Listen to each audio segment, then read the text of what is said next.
You've got Dragon Age. Now, I've noticed in Dragon Age, because you guys very graciously have been allowing me to play the beta and then the builds and send feedback, you can play that game and you can find healing potions.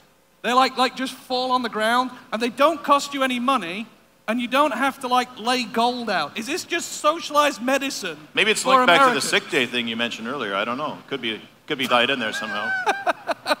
No, I like it, and it's very reminiscent. Well, for me, it's reminiscent in some extent of the greatest bits of Baldur's Gate. Yeah. You know, in that sort of game, which I remember I talked to you guys about. Oh, sorry, Baldur's Gate, please. And I remember, like literally years ago when we first met, we were talking about Baldur's Gate, and we all played Darklands. Yeah. It's like really old game. It's a great German Rollenspiel. Rollenspiel. Yeah. Super hardcore. Yeah. A little bit, yeah. And it had that sort of pause and play mechanic. Yep. It did. Yep. And we were inspired by that and put it in Baldur's Gate. There's a few different games that really inspired us. Command & Conquer was one of them, and Warcraft, original Warcraft, and we looked at a whole bunch of games to try and put it together, like sort of an RTS with a great storyline and narrative, and got lucky to get a great team together and built a good game. A great game. That's what we got. So Dragon Age, when's it actually due to come out? October 20th on PC, PS3, and 360. Wow, that was like a pre-coded answer. I've been saying that over and over again for 2 days. The chip telegraphs it into my brain, and I just... And it's got a lot of blood. Huh? It's got a lot of blood in it. Like when you play the game, you're covered in. Is that it's part authentic. of your doctor normally when you swing a sword, there's a bit of blood sometimes. So yeah, it's a realistic, mature, gritty, dark heroic fantasy. We're really trying to capture that essence and spirit. Yeah, because you've got this word like reinventing fantasy. Is that right? Yeah. Or rediscovering fantasy. Well, we're trying to push the envelope and try and do something a little bit different. It's not Tolkien-esque high fantasy. It's not like Michael Moorcock or George R.R. Martin, but somewhere in between, the best of breed features of both types of fantasy. Well, we want to surprise people. We want people to be surprised what they see in Dragon Age. Kind of go, wow, it's really heavy. And that's the whole idea.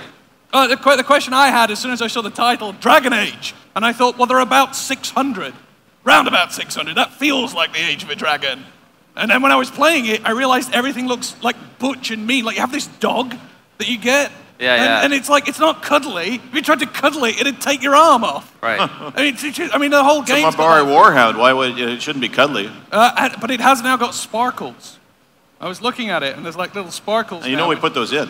I heard a nice man had an Mike Laidlaw was telling me this. He said some great feedback, and we actually implemented all of it too. That's all I say on every game I give feedback on. Put sparkles in. It's my universal. Yeah. God, every game is better with sparkles. You should put sparkles in your mustache. Oh, that's what I do sometimes. Pink logos. Anyway, I think we actually have Dragon Age, yeah? To show the. Is it the sex and violence one?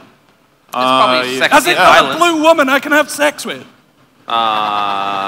No? Oh, well, let's have a look. It might. They're coming. Tonight, we have vengeance. We are the Grey Wardens, men and women from every race, warriors and mages, barbarians and kings. We have watched and waited for the Darkspawn to return. And although we are few now, I am at your disposal, Grey Wardens. the Darkspawn must be stopped here and now.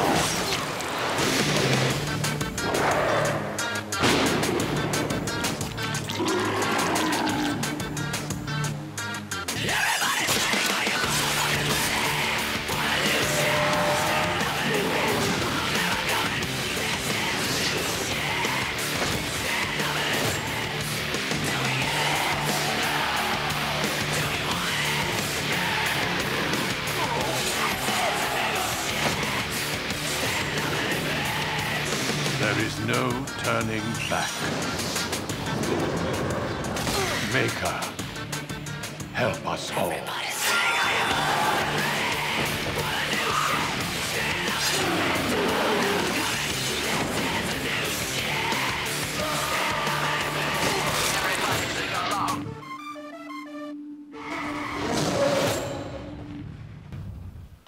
Woo!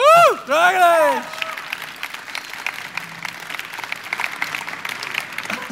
Oh, What's been interesting with Dragon Age has been how it's evolved. Like, you send me the pre-builds, and you do a lot of feedback and a lot of detail where you're analyzing how people are playing it and where they're going. And it's been really interesting watching it sort of round itself out from like the core mechanics, and then, you tried certain things out and changed them. The tactics system, I think, is really, really interesting. Yeah. Which you should probably explain, because... Well, I think when we're finishing a game, we take a certain amount of time, almost like when you're making a film, there's an editor that really edits down like the movie into the final cut. We do that with our games. We spend a fair amount of time at the end polishing it and filling it out, as you said, to make the ultimate experience. The ultimate experience. The ultimate experience. And you guys are really embracing like things like download and other media, right? Because Yeah.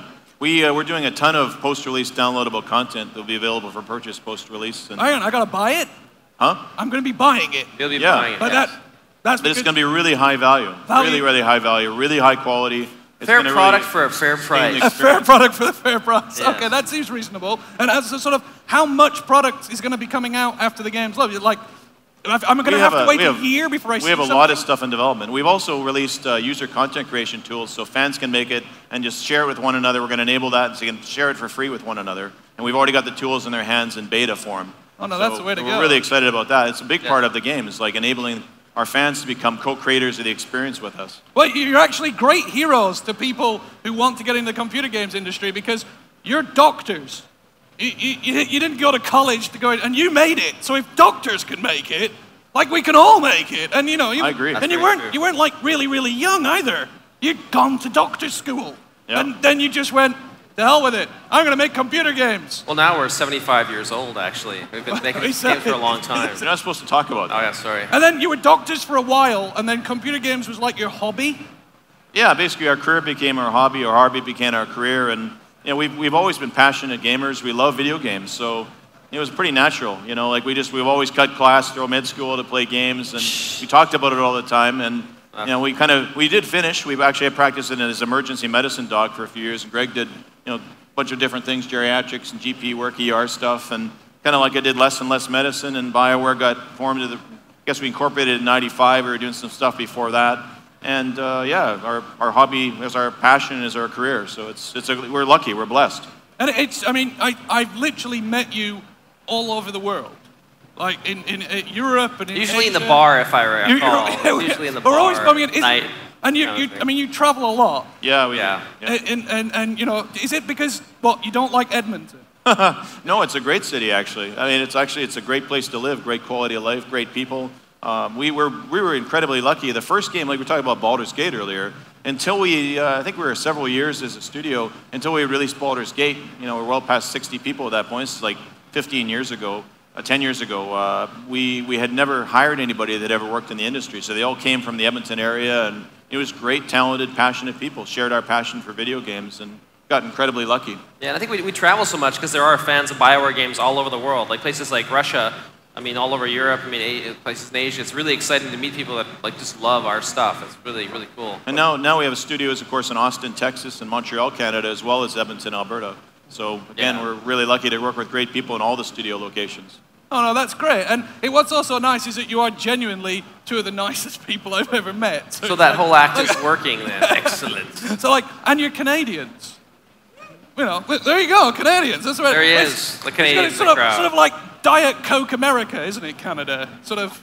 Oh yeah. Like got a nicer can and better for you than the sort of red sugar America. No? Oh, okay, never mind.